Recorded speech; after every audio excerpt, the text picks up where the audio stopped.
এটা আউটসাইড এই বিল্ডিংয়ে পার ফ্লোর 3টে করে ফ্ল্যাট আছে। এটা পার্কিং স্পেস, এখান থেকে গাড়ি ঢুকবে। ওই যে আপনার ওইটা হচ্ছে আপনার ওই ফ্লোরটা আছে 1 বেডরুম। বছর 12 বছর রিসেল প্রপার্টি আছে। Outside location.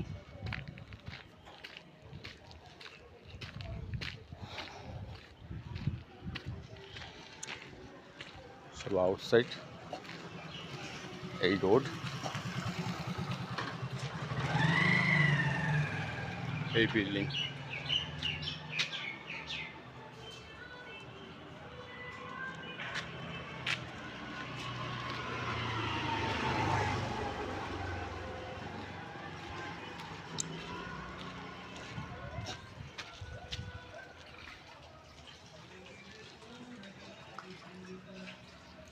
এই রাস্তায় চলে যাচ্ছে গড়িয়া বোড়াল আপনার ভারতীয় সংঘ ক্লাবের দিকে।